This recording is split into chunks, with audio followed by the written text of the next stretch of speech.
Oi, gente, tudo bem com vocês? Vamos falar hoje sobre a UERJ, essa redação aí que tá tirando o sono de muita gente. Vou colocar aqui fixado sobre o que a gente vai falar hoje. Então vamos... Oi, João, tudo bem? Oi, Pedro, tudo bem com vocês? Vamos começar falando sobre essa redação que tira muito sono de vocês aí, né? Nossa Senhora. Mas olha, ontem, antes de eu pensar no que eu ia falar hoje, eu acho que a gente pode começar essa live discutindo o assunto principal desse livro, né? Não Me Abandone Jamais. Então, tem muitas questões profundas e eu vi muita gente falando acerca do que pode ser, do que tem de importante nesse livro que a gente pode utilizar na redação. Pensando criticamente, que é o que a UERJ precisa que vocês façam, né? Que vocês pensem criticamente, esse livro, Não Me Abandone Jamais, ele traz aí uma série de discussões sobre os clones. Mas, na verdade, mais do que os clones, ele traz questões profundas. O Kazuo Ishiguro acabou de lançar um livro que é Clara, eu me esqueci o nome agora, mas que a personagem é um robô com inteligência artificial. E pelo que eu vi da sinopse, esse livro trata dessas questões humanas. Então, eu acho que a presença do livro, que está presente no livro, é a discussão das relações humanas. O que vocês acham? Eu pensei aqui comigo, falei, gente, ó, o que a gente pode trazer de informação? A obra toda é dividida em capítulos, em 3 partes, né? A juventude, a infância, a juventude e a vida adulta deles. E o livro todo passa essa questão de paixões humanas. Nós vemos aí, a gente vê que tem um capítulo inteiro, por exemplo, falando sobre as questões que envolvem os seres humanos. O que nos torna humanos? Ontem eu falei assim, gente, qual será um tema possível que a gente possa discutir sobre tudo dentro do Kazuo Ishiguro? E um deles que eu fiquei assim bem tentada é o que nos torna humanos. Eu até escrevi aqui para não esquecer. Tem de tudo nesse livro. Vocês já repararam que tem de tudo nesse livro? O que nos torna humanos? O que nos aproxima de sermos humanos? São as paixões, a memória afetiva que a Cat demonstra aí ao longo do livro todo? Sim. As birras, a gente percebe que ele é um rapaz birrento, né? O Tommy é um rapaz birrento. A Cat é resiliente. A gente tem a inveja presente aí em quem? Na Ruth. A gente tem a curiosidade. Eles são super curiosos. E eles não conviveram com outras crianças ditas normais para poder aprender com elas como seria. Uma coisa que o Ishiguro deixa claro é que eles estão em Hellshan. Eles estão num lugar que é longínquo, que foi pensado, é fechado, em que eles se encontram ali. Então, o que acontece com isso? Eles vão ali pensar, vão desenvolver, vão ser como querem ser e crescem a partir da vivência entre eles e desenvolvem essas paixões, desenvolvem essas características. E são características muito humanas. Exatamente. Todos esses pontos, João, nos tornam humanos, né? Então, se a pergunta temática fosse essa, o que nos torna humanos, a resposta está no livro. E por que eu estou falando disso com vocês? Porque pensem, a UERJ não é o típico da UERJ pensar numa redação que seja de origem prática, de ordem prática, né? A gente sai do Enem, a gente acabou de sair do Enem, e o Enem discute uma questão social, e essa questão social exige que vocês tenham ali uma solução, uma proposta de intervenção, porque são problemas de cidadania, em que envolvem questões cidadãs. Mas a UERJ não é assim. Tanto que a escolha dos 2 livros deste ano, né, tanto Niket quanto Não Me Abandone Jamais, tratam de questões humanas. Então, são esses dois pontos que eu vejo muito fortes, né, de parecidos entre eles, né, que acabam se esbarrando. Então, são questões profundas. Quando vocês forem escrever, vocês vão escrever sobre tudo isso que está no livro. E o livro todo traz a questão da clonagem? Traz. Traz a questão da bioética? Traz. Faz uma discussão, sim, do eufemismo. Aí tem uma questão da linguagem, né? E isso também tem a ver com o que eu tô falando aqui agora, Emily, que é justamente questões profundas que cercam a nossa convivência. O que nos torna humanos? Inclusive essa disfarçatez de usar palavras no lugar de outras, porque tem uma figura de linguagem, a Emily tá falando aqui sobre o eufemismo que perpassa a obra toda. Eufemismo é uma figura de linguagem que justamente trata dessa capacidade que a gente tem de falar uma coisa, mas de uma outra maneira, né? Uma maneira mais suave. Geralmente são situações que nós não queremos passar, são situações ruins e que a gente ameniza através da linguagem. Isso é muito humano. Por que a gente não pode ser verdadeiro simplesmente falar, olha, isso aconteceu? Não, a gente começa a amenizar porque é uma situação que nós não queremos passar. Então, pensando nessa profundidade que a UERJ exige de vocês, que o livro traz... Oi, meu amor! Tudo bem, João? Saudades também, lindeza! Que bom que você veio me ver, dar um beijinho na tia. Aí, pensem bem, gente. Vocês são questões que refletem a sociedade do mundo inteiro.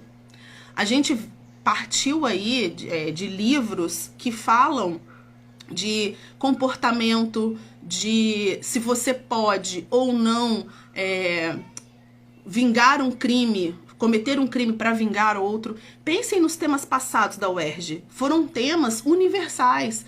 Então a gente vai tratar de assuntos universais. O livro todo tem um parágrafo inteiro falando das questões sexuais, como eles se descobriram, né? E uma coisa me chamou a atenção nesse capítulo, por exemplo, que fala sobre as descobertas. Inclusive, eles são incentivados porque as meninas não engravidam e eles têm os clones têm todas as prevenções, né? Eles recebem aula de como se prevenir e eles seguem à risca, né, essa orientação que eles recebem. E uma das coisas que me chamou a atenção em relação a esse capítulo da vida deles, a vida sexual que eles acabam desenvolvendo, é que eles são preconceituosos. Olha que coisa mais engraçada. Se eles não convivem com o restante da sociedade, porque eles estão ali, a princípio, convivendo somente em Helsham, depois eles vão para aquelas casas em que eles têm uma convivência com outros, mas foi em Helsham que eles fazem isso. Levanta muito debate sobre sexo com o propósito de ter filho. Exatamente. E eles não podem ter filhos, né? Não Me Abandone Jamais, inclusive, uma música em que a Cat ela gosta, a música preferida da Cat, ela está dançando com esse travesseiro quando a Miss Emily passa e ela chora porque sabe que a Cat nunca vai poder ter filhos, porque os clones não podem ter filhos. E olha só, gente, é muito humano isso. Eles falam de sexo guarda-chuva.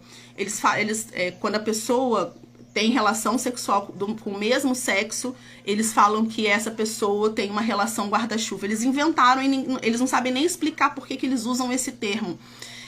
Tem um capítulo só para isso, né? E o que é isso? Se não é uma capacidade humana, se não é o que nos torna humanos. Então, muitas questões profundas estão aí nesse livro. O que nos torna humanos? A memória afetiva? Eu anotei aqui para não esquecer.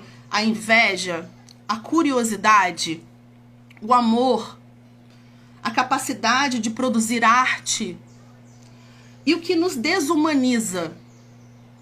A gente tem aí esse livro trazendo todos esses sentimentos que são tipicamente humanos. Então, apesar deles terem sido desumanizados por parte da sociedade, porque eles precisam atender aos anseios dessa sociedade, né, que os utiliza como objetos, e aí fica a dica para vocês escreverem na redação, se for para esse lado de o que nos torna humanos, o que os torna humanos e o que nos torna humanos são os nossos sentimentos. Mas existem grupos que nos desumanizam, que querem, apesar deles apresentarem esses sentimentos todos, desumanizam essas criaturas para que possam usar essas criaturas, os órgãos dessas criaturas, né? Então pensem, a gente tem aí a reificação, o conceito de reificação do... Isso, a questão dos possíveis, eles buscam entender na vida aquilo que foi dito como única possibilidade para eles, exatamente. Eles não... É uma outra questão que me intriga também nesse livro, que me deixou bem intrigada. Eles não lutam contra... Eles foram tão objetificados, e aí entra esse conceito que eu tô falando, esse conceito marxista da objetificação. Eles foram tão objetificados que eles não lutam contra o que foi já imposto a eles, né? Colocado para eles como a única possibilidade. Essa única possibilidade, infelizmente, é deixada bem clara para eles. E eles acabam aceitando, né? De forma, assim, muito bizarra. Porque quando a gente pensa aí, estamos vivendo na nossa sociedade.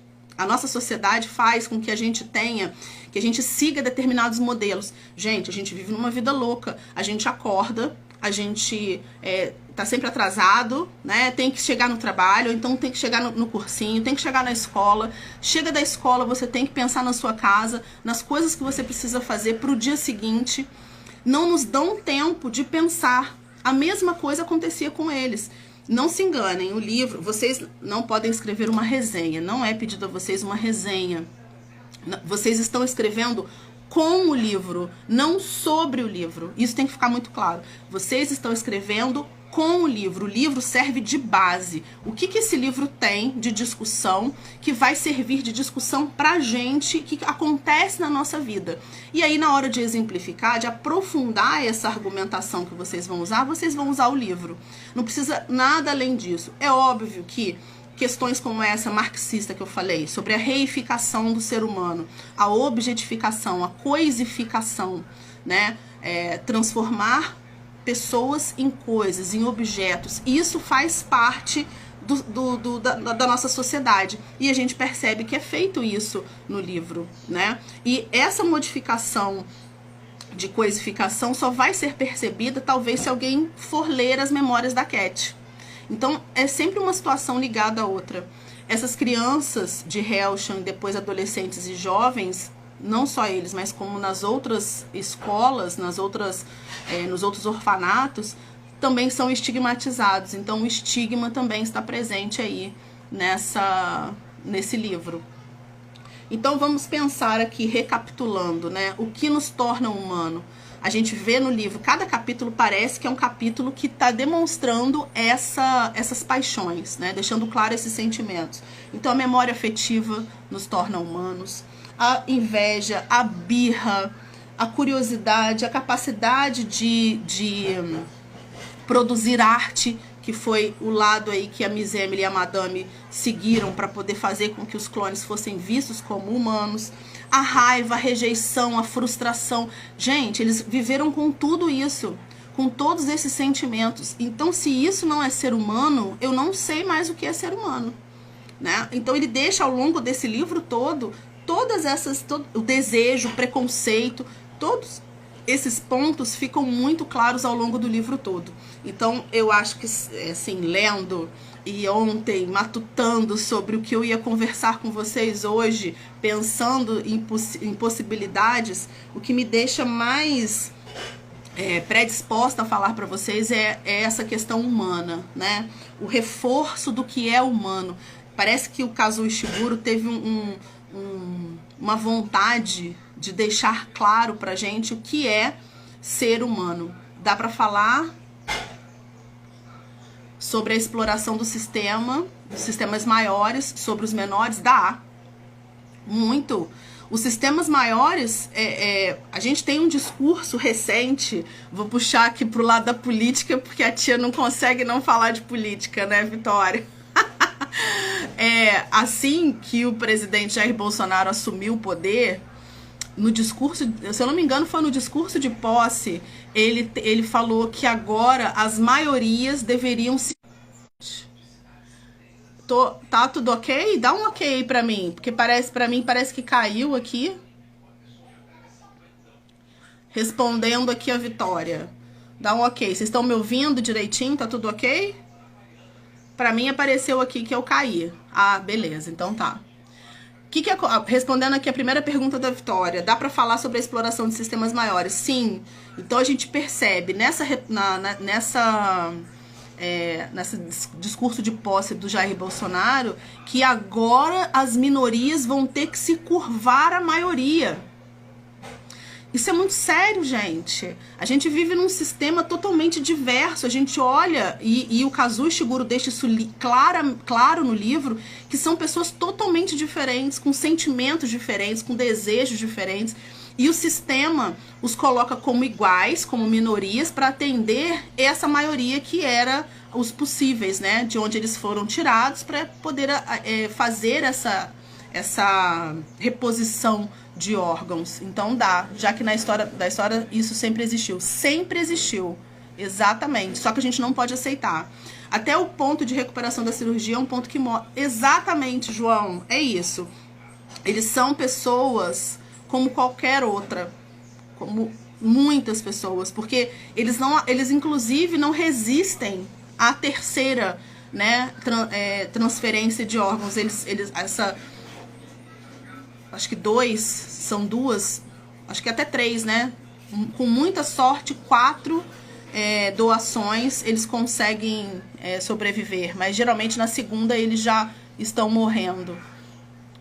Acho que falaria disso e das memórias. Beleza, disso e das memórias. Ah, tá, deu uma travada, mas voltou. É a diferença do discurso exatamente. Totalmente humanista, gente, pensando na diversidade. O Brasil foi criado em cima de luta de sangue e diversidade. O mundo foi criado em cima de luta de sangue e diversidade. E a gente vê que tem muito isso. E o que a UERJ espera de vocês? Que vocês tenham essa reflexão. E isso é bem diferente daquela questão travada que a UERJ, que o Enem acaba fazendo com vocês. Os outros vestibulares já estão indo por esse lado, né, de trazer essa reflexão, que vocês reflitam. Então, a gente tem que entender como funciona, qual é o mecanismo, o que acontece na sociedade que faz com que nós sejamos assim. São perguntas que vocês precisam se fazer. Então, quando eu perguntei aqui, comecei a live com esse questionamento, o que nos torna humanos e o que tem no livro que demonstra que nós somos humanos, é justamente isso. Nós temos aqui memória afetiva, briga, raiva, inveja. Um ganhou um estojo, ela quer aquele estojo. Tem coisa mais humana do que isso, do que você desejar o que o outro tem? Então, são questões que estão no livro e que estão na nossa vida. O fato de você usar o outro, a revelia, isso é objetificação. Então, pensem, aqui fora da ficção, na vida real, quantas pessoas são objetificadas? Muitas pessoas são objetificadas. A gente vê na história que houve objetificação em relação ao povo negro, por exemplo, né? As pessoas foram escravizadas, tornadas objetos, e eram inclusive nos jornais da época, eles escreviam esses negros como peças. Eu vou comprar 5 peças, eu vou comprar 10 peças. Peça é o que a gente usa para objeto, e eram pessoas ali sendo negociadas. Então a objetificação existe há muito tempo. Então a gente vive no livro um futuro distópico. Na verdade é um passado, né? Se passa na década de 90 na Inglaterra, em que uma Inglaterra que utiliza esses clones da maneira que eles acham melhor, né? Infelizmente é isso. Então, os conceitos que eu falei de reificação, que é um conceito marxista, objetificação, e aí tem uma coisa muito legal que vocês podem usar também, traçar um paralelo, pensando nessa questão de criação, né? Eles foram criados em laboratório para atender outros seres humanos.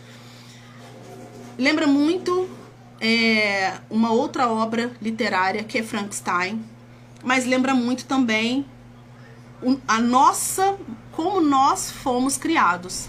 Pensem aí, né? A gente não é feito matriz, nós não somos cópia e semelhança a quem nos criou. Nós não temos um criador e fomos feitos semelhantes ao nosso criador. Então eu acho que isso também é uma coisa que perpassa o livro do Kazuo Ishiguro. E aí, gente, cuidado que o livro também questiona até regras, né? Não de maneira direta, mas de uma forma indireta, essas regras são muito ali, ó, combatidas. Quando o Tommy vai e chama a Cat pra ir até a casa de Madame e fala assim, não, gente, pelo amor de Deus, dizem que a gente pode ter um tempo a mais se a gente provar que nós somos apaixonados, que nós estamos apaixonados, verdadeiramente apaixonados. E eles vão até lá. Não existia essa regra, né? Não existia essa possibilidade. Foi uma fake news, e aí você vê que até no livro tem notícia falsa. Foi algo que foi amplamente divulgado, falado durante um orfanato e outro, mas que não era verdadeiro, e eles descobrem da pior maneira possível. E aí o que acontece? O Tommy se revolta, mas a revolta dele não dura muito. Não é muito parecido com a gente vive se revoltando com as coisas que estão acontecendo ao nosso redor. Mas aí no dia seguinte a gente acorda, escova os dentes e vai trabalhar como se nada tivesse acontecido. Então essa reflexão que a UERJ espera que vocês façam. Nós fomos formatados, eles foram formatados e nós fomos formatados a cumprir as tarefas sem questionamento. A gente não questiona, né? A gente pode até, em um certo grau, se debater, ficar triste, revoltado, vai para o Twitter, vai para as redes sociais, de uma maneira geral, desabafa ali, mas quando a gente fecha essa rede social, a gente volta a viver a nossa vida. Nós fomos treinados a isso. Então é bem bacana discutir pensar nisso, né? Essa passividade. Isso. Essa passividade, Vitória, é uma cultura, é cultural. Essa passividade é cultural, foi construída no livro e é construída na nossa vida, no dia a dia. Então pensem no que as pessoas precisam, né? O que elas precisam para viver. E aí eu lembro muito da pirâmide de Maslow, que fala sobre as necessidades, né? Os clones têm as suas necessidades supridas até que eles possam servir alguém, né? Então, tudo que acontece na nossa vida também é assim, aqui fora, na vida real. Aí, tem algum outro tema que vocês queiram que eu fale? Eu acho que essa questão humana pra mim, eu fiquei muito encasquetada com a memória. Durante muito tempo eu falei, não, vai ser sobre a memória, não, vai ser sobre a arte, vai ser sobre a passividade, mas tudo isso é uma característica do humano. Quem passa por isso são os humanos. Então parece que de alguma forma o Kazuo Ishiguro queria mostrar que os clones, ainda que fossem criados em tubos de ensaio, fossem cópias dos possíveis, eles eram humanos. O que nos torna humanos? Não é alguém dizer, oh, nossa, você é muito humana. Não. São todos os sentimentos que nos rodeiam, que nós temos, né? Quem tem capacidade de fazer isso? São os seres humanos. Quem tem capacidade de ter raiva? Quem tem capacidade de sentir amor? Quem tem capacidade de discutir, de ter ironia, de ser irônico? São os humanos, né? Então a gente vê tudo isso no livro.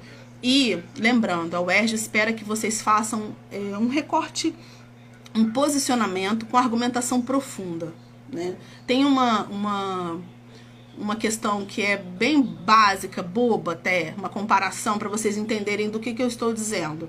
Quando o aluno começa a escrever, geralmente ele não sabe do que ele está escrevendo, né? Ele aprende ali a característica do texto dissertativo argumentativo, que tem introdução, desenvolvimento, conclusão.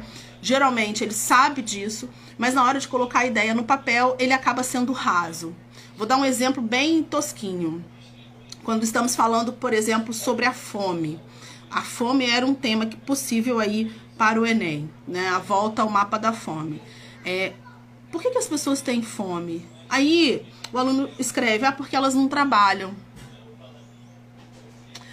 Porque elas não procuram um meio de subsistência. Não, gente, a gente tem que aprofundar isso, né? A gente tem que... Não é porque as pessoas não trabalham. O que a UERJ espera de vocês? Que vocês tenham a capacidade crítica de entender qual é o panorama em que estamos inseridos, qual é o motivo que faz com que a vida em coletivo... A Ruth pegando manias do... Exatamente, para ser aceita. Quer coisa mais humana do que isso? Essa vontade de pertencer a um grupo, de pertencimento, é muito humano. É muito Ruth fazendo isso, olhando para a TV até, né, Carol? Ela tá assistindo programas da TV, aí ela fica imitando as atrizes para tentar ser aceita também. É muito característica humana. Então vocês têm no próprio livro exemplos de como as pessoas se comportam quando estão em grupo. O livro vai ser aquele subsídio, né? Aquele chão que vai trazer ali que vai trazer ali a capacidade, o argumento que você precisa, né? O exemplo. Porque o que acontece? Você precisa, no desenvolvimento, trazer ali. Não precisa ser aquela questão amarrada que a gente faz no Enem, né, do tópico frasal, mas você precisa entender que o desenvolvimento tem uma regra, né, tem ali uma certa característica. Então vocês vão se posicionar, né, vão refletir sobre a importância daquele tema, quais são as questões positivas daquele tema, quais são as questões negativas, e aí entra muito, se você não construiu nenhuma redação com método indutivo, dedutivo ou dialético, não faça, né? Mas também procure pensar que não vai ser uma redação em que você possa escrever de causas, consequências e quem é responsável por isso. Muitas vezes não é quem é responsável. Lembrem-se aí dos outros temas passados da UERJ, né? Não tinha um causador, como a gente imagina que o Enem tenha, porque você precisa resolver e tem que ter um agente. Não vai ter um agente. Uma paixão humana não é alguém que causa, tá? A gente tem até a consequência dessas paixões, mas não tem uma causa assim pontualmente colocada. A vivência no meio, o que me faz viver nesse meio, muitas vezes é o causador, né? O que acontece. Então, pensando aí a UERJ já perguntou o que é certeza, o que é verdade, o que nos torna próximos a Fabiano. Então, pensar em causa e consequência puramente pode ser um caminho não muito bacana, tá? Pensem em caminhos de... se não for usar tese, antitese e o seu posicionamento lá na conclusão, vocês podem pensar em aspectos positivos, aspectos negativos e se posicionar. Vocês podem pensar no recorte filosófico, por que as pessoas são levadas a agir dessa maneira? O que no meio ambiente, no lugar onde a gente vive, né, quais são as forças que levam as pessoas a agirem como elas agem? Né? São o meio que ela está inserida? Ou é a criação dessas pessoas, por quem elas são criadas? Então são pensamentos bem diferentes de pensamentos que a gente tem em relação ao Enem, né? Então são pensamentos diferentes, são formas de pensar diferentes. Então vocês tenham argumentos profundos. Eu estava falando sobre isso, né? Que os alunos quando começam a escrever falam por que as pessoas estão com fome? Porque elas não têm emprego. Não, gente. O que leva essas pessoas a não ter emprego? O que na conjuntura econômica faz com que algumas pessoas não tenham emprego? Então a gente precisa aprofundar isso, trazer essa profundidade. Nem sempre é possível fazer isso com filósofo, com sociólogo, mas pensamentos filosóficos e sociológicos a gente consegue, né? Pensem nas aulas de geografia, história, sociologia que vocês tiveram e pensem nesses conceitos. Como a gente pode pegar esse conceito e usar esse conceito na redação?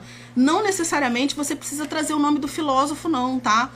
De acordo com o filósofo alemão Karl Marx, de acordo com o filósofo francês, sociólogo francês Pierre Bourdieu. mas vocês sabem que existe a violência simbólica. Esses clones sofrem violência simbólica. Eles sofrem e muitas vezes não sabem que sofrem. Isso não tem a ver com o que o Pierre Bourdieu disse. Esse conceito pode ser usado na redação de vocês. A objetificação, o estigma, essas pessoas são estigmatizadas, isso pode ser usado na redação de vocês. Então é esse recorte temático. Vocês não vão escrever sobre o livro, mas com o livro. O livro vai levar vocês a essa reflexão, tá? E aí, falando sobre a UERJ ainda, sobre o que a UERJ vai exigir de vocês, inclusive as perguntas são perguntas muitas vezes que podem ter como resposta sim, não e talvez, né? Nem sempre é somente um lado, existem vários lados. A manutenção, a mentira para a manutenção do poder, por exemplo, é válida? Foi uma pergunta que a UERJ fez. Pensem aí. Moralmente, não.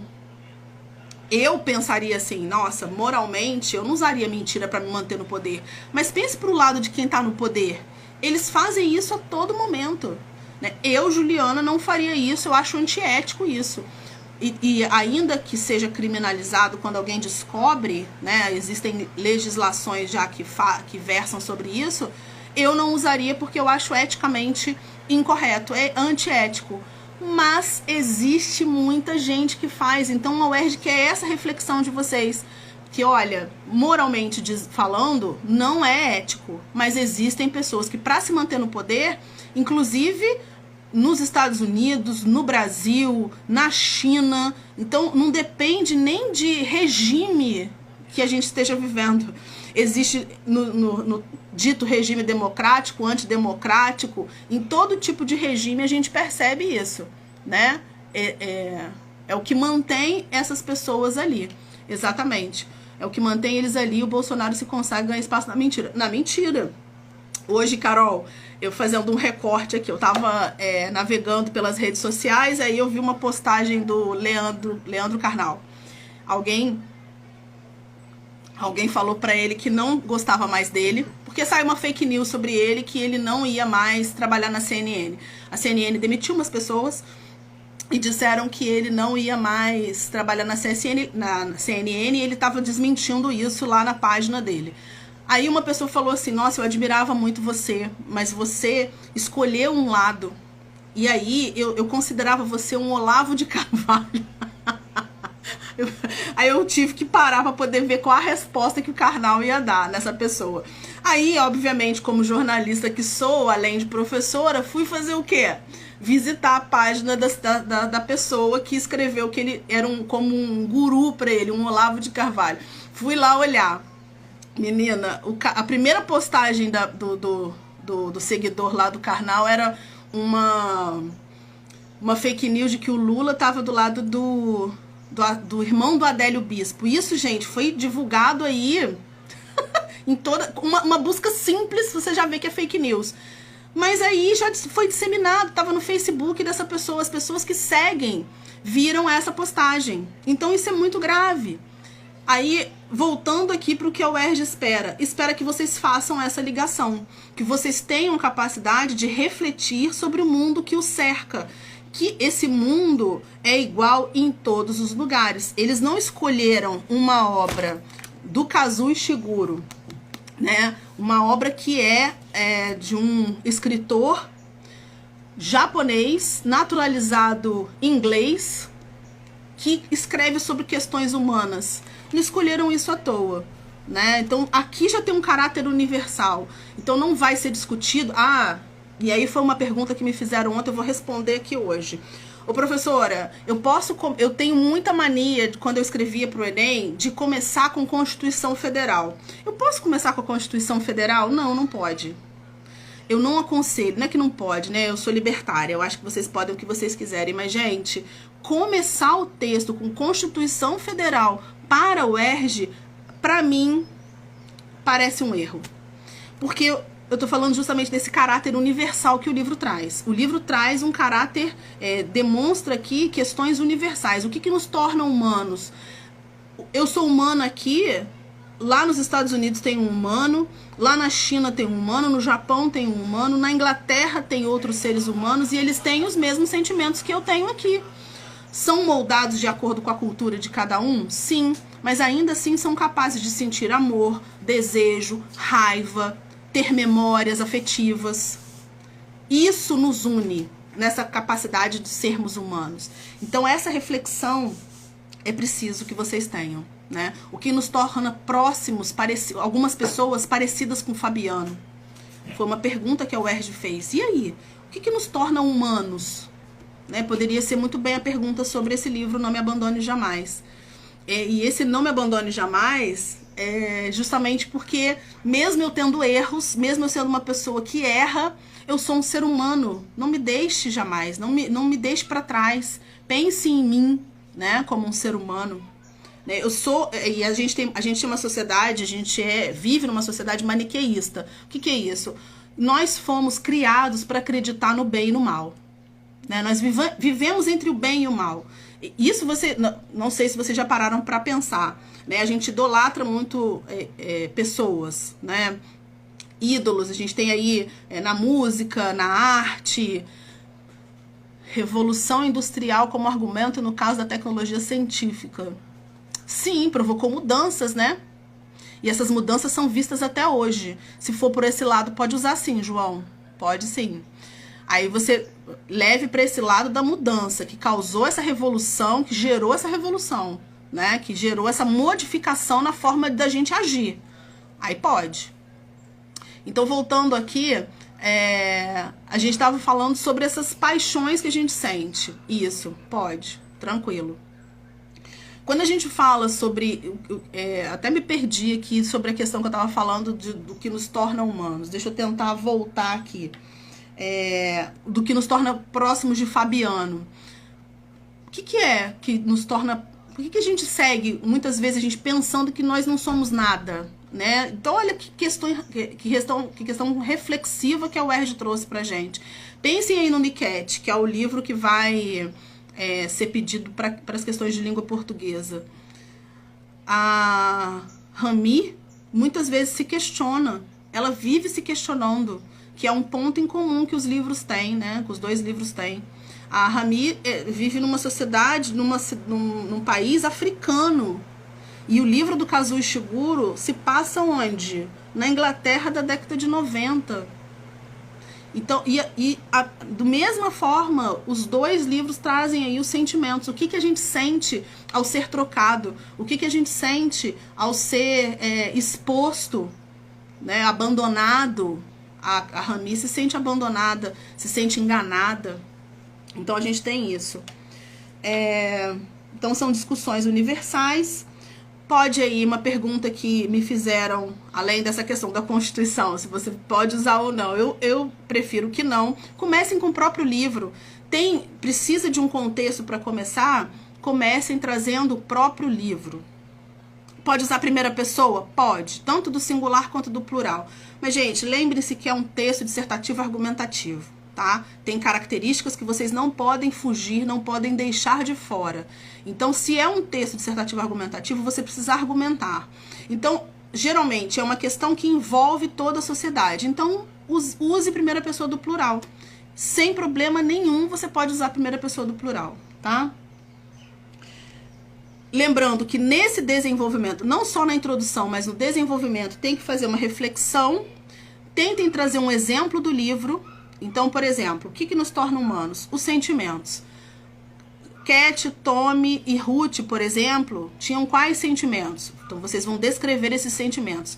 Isso os aproxima dos seres humanos. Aqui, no mundo real, fora da ficção, as pessoas se sentem da mesma forma. Nós tivemos na pandemia da Covid-19, quando as pessoas tiveram que ficar reclusas em casa, muitos casos de depressão. E muitas pessoas passaram a se sentir sozinhas, desafiadas. E isso é um sentimento próprio de quem está ali vivendo num certo confinamento. Muito próximo do que acontecia lá em Hellsham. Em Hellsham, as crianças tinham medo de sair dos limites do orfanato. Onde se viu isso, gente? Alguém disse para elas que... uma mentira, né? disseminada ali entre eles, inventada por eles, que se eles saíssem tinha uma floresta que eles seriam devorados. Imagina, né? E eles nunca tentaram nem chegar do outro lado para ver se isso era verdade ou não. Muito parecido com a nossa realidade. A gente fala do mito da caverna. O mito da caverna nada mais é do que a gente ter medo do que é diferente, do que é novo. Então pensem, né? Quando vocês forem aprofundar o desenvolvimento, como fazer isso? Como fazer esse aprofundamento no desenvolvimento? Coloquem conectivos que façam, que levem vocês a introduzir um exemplo ou uma explicação. Então usem isto é, ou seja, a exemplo disso, por exemplo, quando forem fazer uma ilustração, para ilustrar o que está sendo dito, para ilustrar isso, estado de dominação. Isso, exatamente, manga com leite. A gente, olha, que superstição é essa, né, ô Carol? Que a gente vive, que a gente acredita que não pode tomar uma vitamina de manga com leite porque vai fazer mal. A minha avó dizia muito isso, o cabelo molhado, comer certas coisas à noite, e não tinha uma explicação científica. Poderia ser ter uma visão empírica dela ter visto alguém passar mal e tal, mas não tinha ali uma justificativa, né? E falando em justificativa, o parágrafo de vocês precisa ter uma justificativa. Não se esqueçam disso, tá? Que vocês vão levar um exemplo do livro na vida, traçar esse paralelo é muito importante entre o que acontece no livro e na nossa vida real, e tentar ilustrar isso, exemplificar.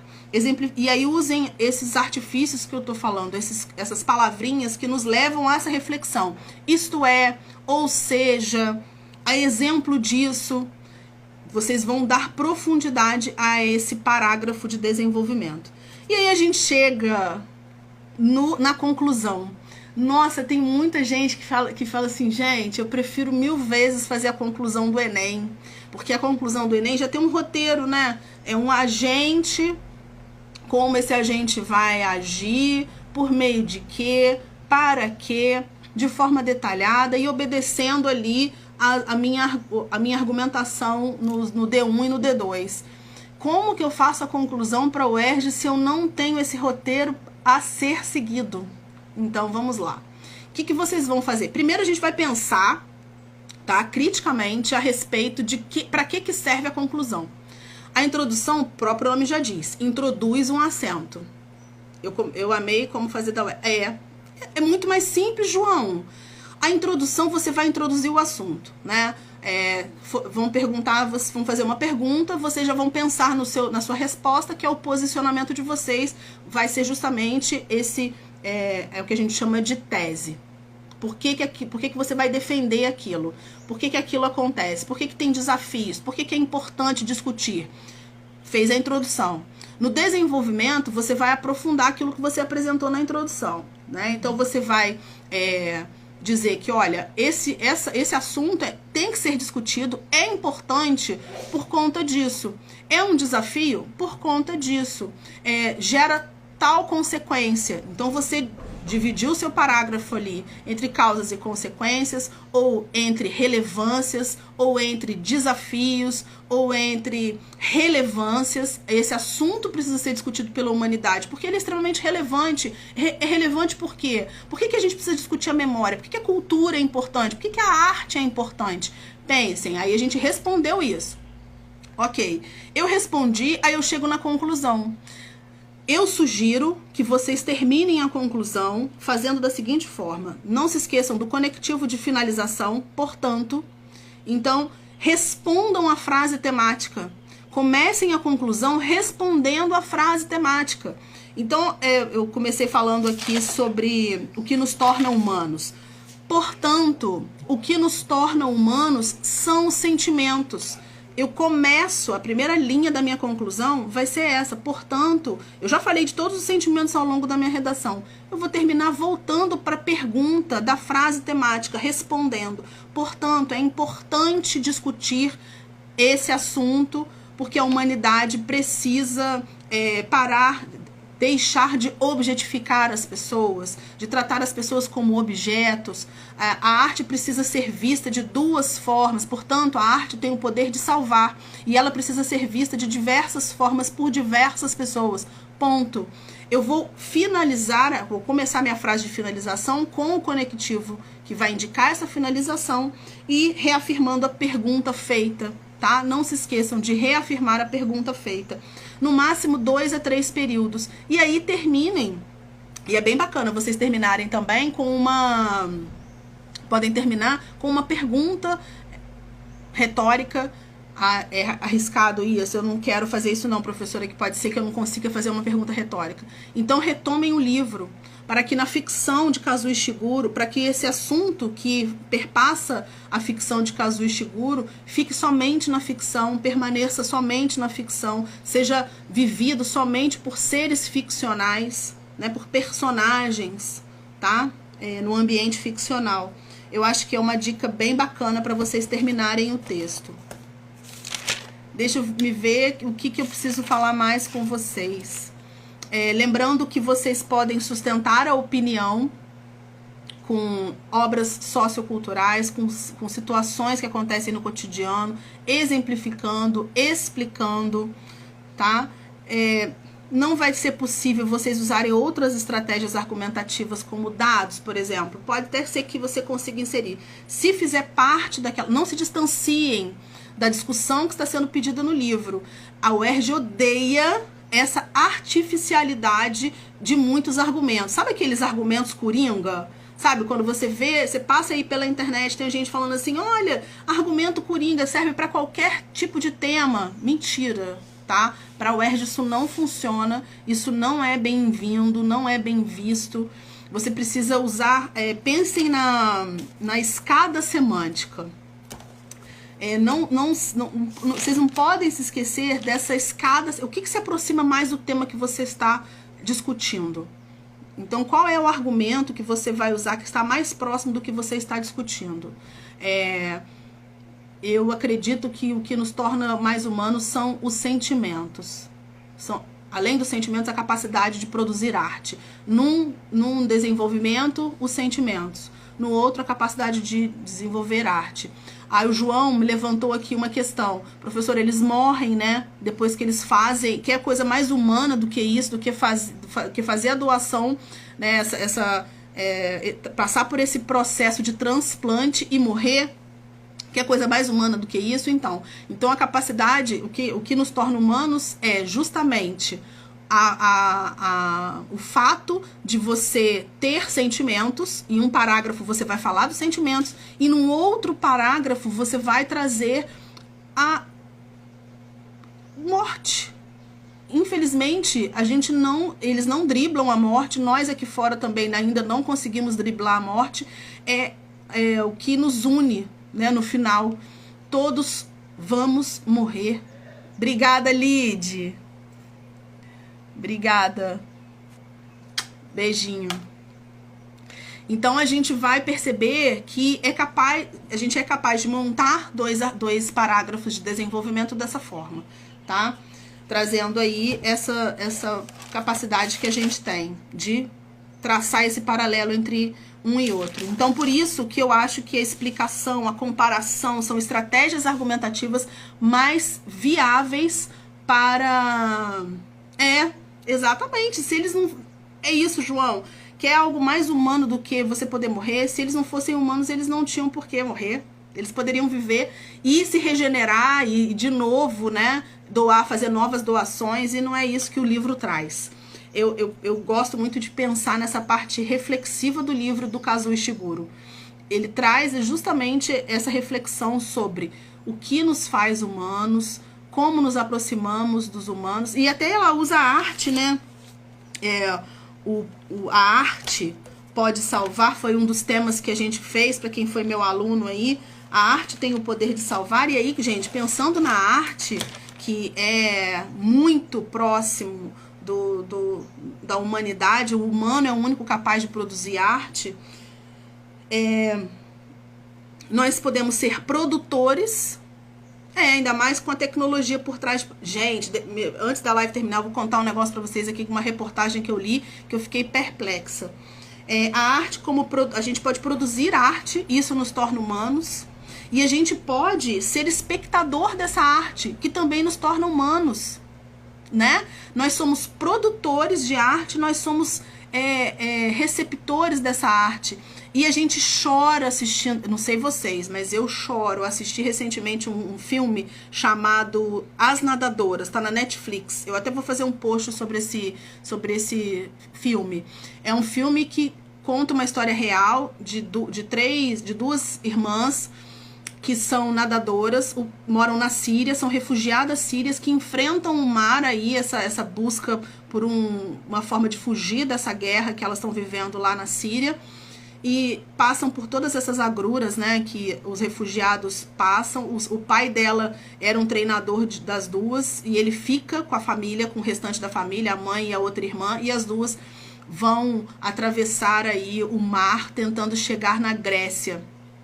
Chegar na Europa, de onde chegasse seria melhor para elas do que ficar lá na Síria. Gente, eu chorei muito com esse filme no final.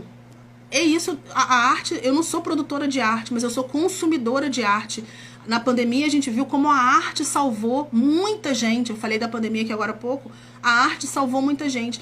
A arte salvou durante um bom tempo os clones lá, os alunos, né, na obra do Ishiguro.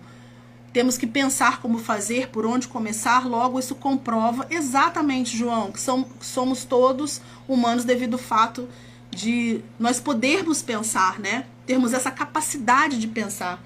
Então, pensem aí na construção do texto, se o tema for relativo à arte. Num parágrafo, nós somos produtores de arte, isso nos torna humanos, e nós somos espectadores dessa arte, somos capazes de nos emocionar. A arte é capaz de fazer isso conosco, nos tira, né? Não dá, a realidade muitas vezes não dá conta, a ficção dá conta. Não tem... E, Carol, que coisa pior do que alguém falar assim... eu nem vou comentar, mas tem uma pessoa que eu conheço que fala assim... as pessoas tinham que fazer arte por amor. É a mesma coisa de achar que o professor faz tudo por amor. A gente faz, é óbvio que a gente faz por amor. É óbvio que um médico tem que tratar o paciente com respeito, com carinho, assim como qualquer outro profissional. No entanto, acham que o artista tem que entregar tudo de graça. Se não fosse a arte, eu não sei o que seria da maioria das pessoas durante a pandemia, né? A gente precisa valorizar a arte e não tem que achar que tá pagando muito para artista, não, porque é artista. A gente precisa valorizar todas as profissões, são todas importantes, não uma em detrimento da outra. Então, quando a realidade não supre, a arte faz esse papel, né? Ela traz aqui pra gente essa capacidade de refletir. Muitas vezes a gente não enxerga no dia a dia. Quem nunca passou por isso? Você passa por um monte de coisas, aí você assiste a um filme. Você senta ali pra assistir uma série ou um filme, ou pega um livro. Aquele livro mexe com você. Eu li um livro da Conceição Evaristo chamado Ponciá Vicêncio. Eu sou muito apaixonada pela Conceição Evaristo e por esse livro. Nossa, como aquilo... Eu terminei o livro, eu tava deitada na rede, mas eu fiquei assim, sabe, num estado de reflexão tão grande. Eu falei, nossa, muita gente passou por isso. A história conta como uma família inteira passou a vida numa fazenda e eles não tinham nem sobrenome. Eles não tiveram direito a sobrenome. Era o sobrenome do fazendeiro, do dono da fazenda. Todo mundo se chamava Vicêncio, porque o dono da fazenda, o sobrenome dele era Vicêncio. O nome, se eu não me engano, era o nome dele. Olha isso. Aí eu fiquei refletindo, eu falei, nossa, tiraram essas pessoas do lugar delas, trouxeram essas pessoas à força, né? Colocaram na fazenda para trabalhar como pessoas escravizadas, como escravos, e tiraram até o direito ao nome. Isso é muito profundo. Aí a arte traz isso, tá? Então o Kazuo Ishiguro mostra isso também, que a arte acaba salvando os alunos de Hellshan durante um tempo. Não foi capaz de salvar efetivamente, mas tornou a vida deles mais leve, né? Eles faziam lá suas trocas, admiravam o trabalho do outro, o poema do outro, a pintura do outro. Levou o Tomi à frustração porque ele não conseguia desenhar, mas no final ele acaba virando um desenhista fantástico, né? Ele tornou-se um desenhista fantástico. Então, é bem bacana isso. Já falei, então, do desenvolvimento, da introdução, desenvolvimento, da conclusão, das informações que vocês podem colocar no texto, né? Então, exemplificação, explicação, citação, alusão histórica, são estratégias argumentativas bem legais para vocês traçarem aí o paralelo entre a ficção e a realidade, né? A referência completa, tá? Quem é meu aluno sabe que eu falo isso. Vai colocar uma referência no texto, coloca uma referência completa. O escritor Kazuo Ishiguro, coloca tudinho bonitinho, tá? Não deixa de acrescentar. Vai colocar Pierre Bourdieu, o sociólogo francês Pierre Bourdieu. Então, não coloca referência capenga, não, tá? Por favor. Põe lá bonitinho. O escritor nipo-britânico, lembrando que o nipo aí vai ter hífen, né? Então, o escritor nipo-britânico Kazuo Ishiguro, isso deixa o seu texto mais elegante. A gente vai escrever com elegância, tá? Deixa eu ver aqui mais. Posicione-se, não deixem de posicionar, porque a gente não quer ouvir a voz do outro só. Então é diferente do Enem. O que serve para o Enem, que você traz ali um repertório sociocultural, coloca uma citação, isso é a voz do outro que confirma a sua voz. Na UERJ, a valorização é pela sua voz. O que você acha a respeito disso, tá? Você pode até concordar com a pessoa lá que você trouxe, com a referência que você trouxe, mas ela tem que se aplicar ao tema, tá? Que você está discutindo. Não se esqueça disso. A gente põe lá na obra literária... Não Me Abandone Jamais, de Kazuo Ishiguro. As personagens vivem em uma escola, cercadas de cuidados, e aí, beleza, fez essa ilustração com o livro, o que isso tem a ver com a nossa realidade? É preciso fazer isso, tá? Esse posicionamento. Deixa eu ver aqui se eu me esqueci de alguma coisa. Perguntas que vocês podem fazer durante o poder da arte nos torna humanos também. Exatamente, a arte nos torna humanos de diversas maneiras, né? Pensem nas perguntas, tá? Vou fazer aqui perguntas para vocês gravarem na hora de fazer a prova. Como esse assunto se manifesta na obra e na realidade? Por que isso ocorre? Como isso ocorre? Como isso se reflete em diversos âmbitos, no âmbito pessoal, no âmbito profissional, na convivência com as pessoas. Lembrem-se de todos, o livro do Uma Janela em Copacabana, como a nossa convicção pode afetar ali a vida pública e a privada. Então, olha só, o ERJ fez com que você refletisse em dois momentos aí. Então façam isso. Como esse problema se manifesta, como esse assunto se manifesta, como essa situação se manifesta, por que ela se manifesta dessa forma, como isso reflete no profissional, no pessoal, quem deveria refletir sobre isso, por que a sociedade não reflete sobre essa situação, sobre essa questão, tá? Então são perguntas que vocês têm que se fazer para que escrevam um texto bem, com bastante profundidade e trazendo ali a voz de vocês. Deixa eu ver, acho que é isso. Não se esqueçam de ter paz, tranquilidade. Vocês estão preparados, vocês sabem sobre o que escrever. Quem estudou aí comigo, a gente falou bastante sobre o livro. Falamos da estrutura do parágrafo padrão, né, introdução, que tem que ter a frase temática e a resposta a essa frase temática e a tese, o desenvolvimento com os argumentos, quais são os desafios, quais são os avanços, quais são os porquês que levam aquela situação a acontecer. A finalização, já falei aqui também, pode ser, por favor, façam a retomada da tese, tá? A conclusão pode ser por efeito final, pode ser o que acontecerá com a humanidade se mantivermos essa situação? Você pode terminar com essa pergunta retórica, que é uma pergunta reflexiva, né? Deve-se mudar essa questão, essa situação, deve ser debatida com profundidade pela sociedade para que essa questão não continue acontecendo, essa situação não se perpetue. Então é bem bacana. Tá? Então pode terminar com citação, que alguns professores chamam aí de finalização por chave de ouro, tá? Trazendo aí um filósofo, como diz o filósofo X, se tiver a ver com o que você está discutindo, hein? Pelo amor de Deus. É isso. Isso tudo. A gente falou bastante coisa. Língua portuguesa, tá? Colocação pronominal, adequação ao padrão culto da língua. Então, a ortografia, pensa aí na pontuação, na concordância, na regência. Emprego de recursos coesivos. Lembrem-se, pronome atrai pronome, né? Pronome atrai pronome. Palavra negativa vai atrair esse pronome. Então, não, nunca, jamais.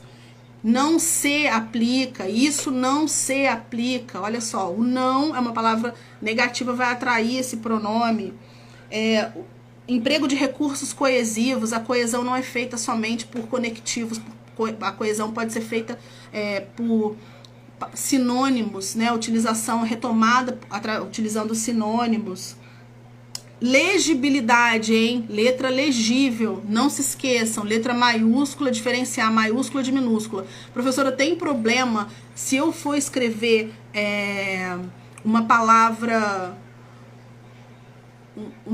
que eu não tenho certeza se ela existe, posso botar entre aspas para... Não, gente, não pode.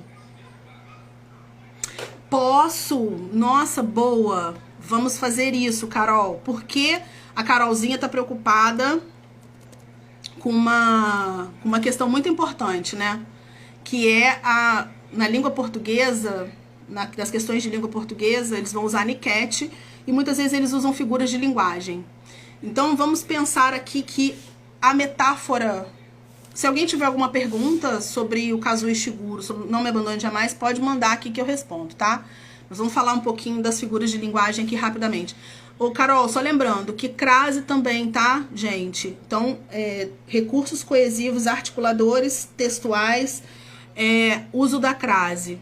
Não se esqueçam, antes de palavra masculina, não vai ter crase. Então, essa regra você já tem que ter na cabeça. Pensem, troque por ao.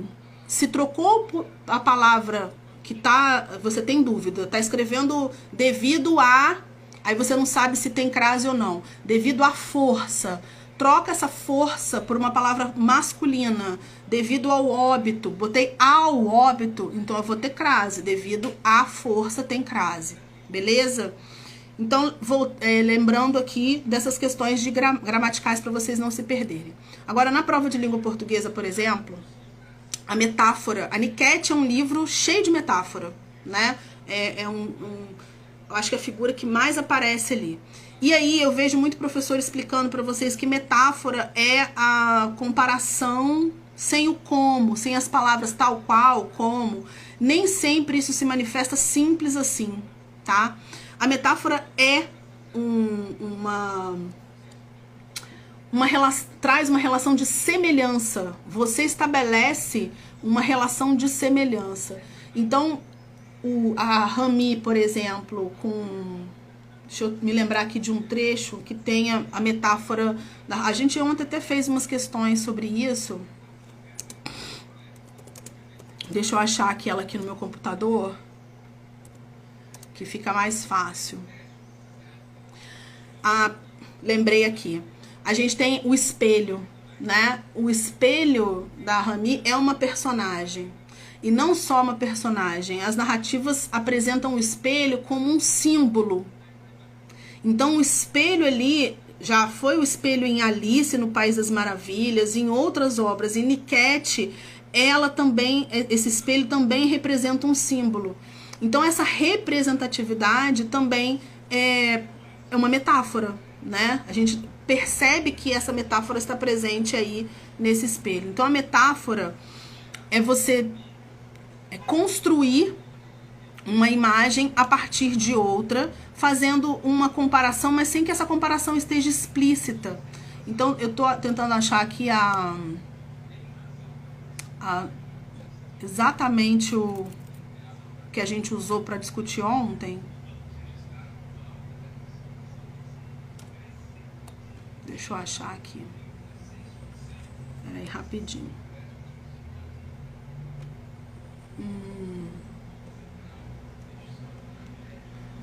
Aqui. Metáfora do espelho. E aí a gente pegou aqui essa questão. Ó, metáfora.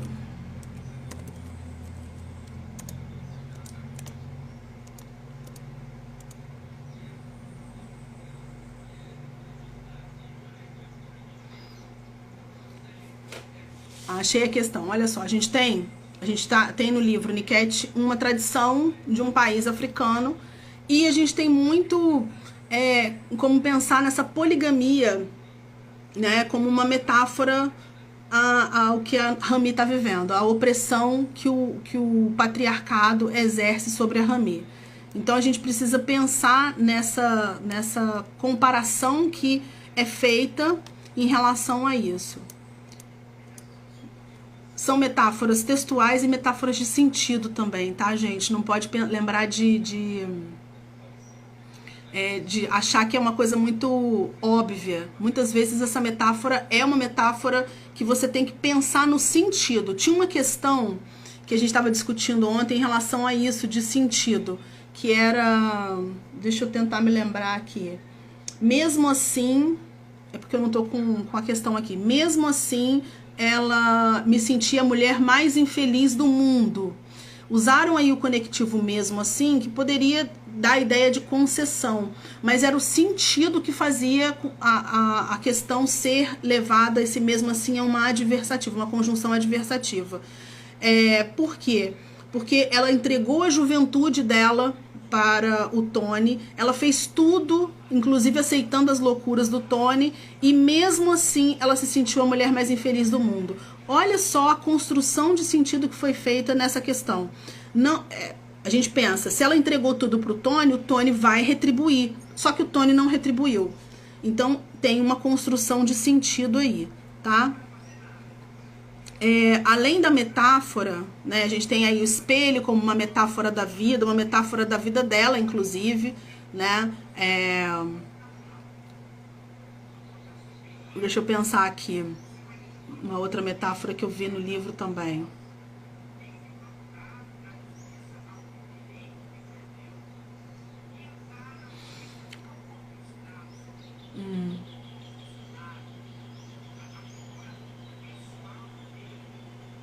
Procurando a questão para ver se eu consigo achar a questão que era realmente de metáfora.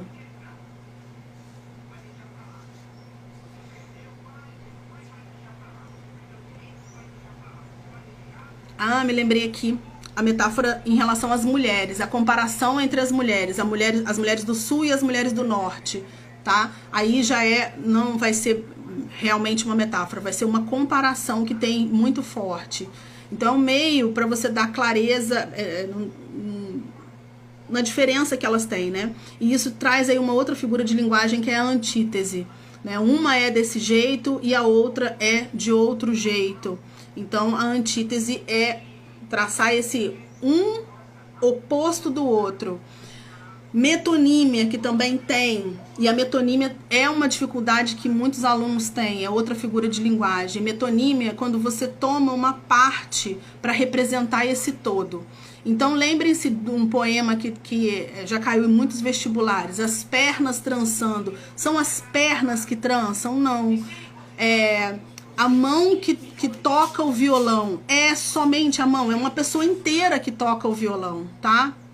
Então, uma figura de linguagem que também é importante. A metonímia é uma parte representando o todo. Então, o coração pulsava quando via aquela pessoa. É só o coração? Não, é a pessoa inteira, tá? Então, a gente precisa pensar na metonímia também. Então, antítese, metonímia, comparação E a comparação que vai se dar, essa metáfora que vai se dar, não só uma metáfora física ali que é visível no texto, mas também no sentido, tá? Por exemplo, as mulheres representavam momentos diferentes, né? Isso é uma metáfora. A gente tem ali a terceira mulher do Tony, que fazia parte, junto com a Rami, ela representava o quê? A modernidade. Então, ela é uma metáfora ali. Uma representava uma coisa, a outra representava outra. Essa representação pode ser demonstrada aí por meio de metáforas, tá?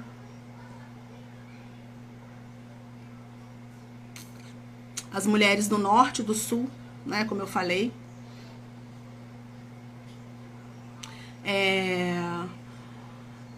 A conselheira, vocês lembram da conselheira? A conselheira de amor diz que as mulheres do norte enfeitam-se como flores, embelezam-se, cuidam-se. Vocês lembram disso? Quando ela usa o como, eu acho que é metáfora, ironia, eufemismo, hipérbole, paradoxo, as principais que caem. Isso mesmo. Ironia é você usar ali uma crítica de uma forma bem ácida, né? Eufemismo, na obra do Kazuo Ishiguro nós temos muitos. Alunos são doadores, eles não morrem, eles concluem. A hipérbole é o exagero. Metonímia e paradoxo são ideias contrárias. Então a gente tem a antítese também, que são questões contrárias. A mulher do norte, a mulher do sul. E a ideia contrária é o paradoxo. Deixa eu ver aqui. Machado de Assis, isso aí. Personificação em relação à metonímia. A gente tem a mania, às vezes, não é mania, né? Infelizmente, a gente confunde a comparação e a metáfora, a personificação e a metonímia. Personificar é trazer uma referência humana, né? Uma característica humana para um objeto inanimado. Já a metonímia é você tomar uma parte por um todo. Elas são muito próximas, assim como a metáfora também. A metáfora lá no Niket, por exemplo, as mulheres associadas à beleza. Isso é muito metafórico, né? Essa associação positivamente colocada aí em relação à beleza da mulher, que era típica das mulheres do norte de Moçambique. As do sul já não eram assim, dessa forma. A própria narradora diz que a mulher do norte é a luz e deve dar a luz ao mundo. Olha, a mulher é luz e deve dar luz ao mundo. Isso é uma metáfora, tá comparando a mulher a uma luz, ao que ela deveria ser. Eu acho que isso a gente já dá conta, né? Dessas figuras de linguagem que aparecem aí. Essas figuras de pensamento, de sintaxe. A gente entra nessas subclassificaçõe. Uma alegoria, né? Pensem a metáfora como uma alegoria. Meu carro não anda, mas e sim ele voa. Exatamente. Um carro pode voar? Ainda não. Então, como ele ainda não pode voar, é uma capacidade dele, a gente tem aí um símbolo, né? Um recurso, que é essa comparação. É isso. Carol, beleza? João, beleza? Se tiverem mais dúvidas, só mandar para mim no privado, mandar no WhatsApp. Vocês estão super preparados, vocês têm capacidade para responder. Respirem, que vai dar tudo certo. Respirem fundo. Não tem. Se você achar que aquela questão está muito fácil, ficar em dúvida, retorne ao comando. Não deixem de olhar o comando, que muitas vezes o comando, muitas vezes é o comando que traz ali a luz que você precisa para responder a questão certa. Vocês vão ficar entre duas, tá? Então lembrem-se disso, que vocês vão se dar muito bem. Tenho certeza. E me contem depois, tá? Me contem como que foi. Me contem aí a experiência de fazer. Beleza? Então, deem uma olhadinha, mas descansem. Lembrem-se que amanhã o que vocês precisam estar é descansados. A gente precisa estar descansado. Eu vou salvar essa live, vou deixar ela disponível para quem quiser assistir mais tarde, porque não conseguiu assistir agora, tá? Um beijo para vocês. Obrigada por terem ficado aqui até agora. Tchau, tchau.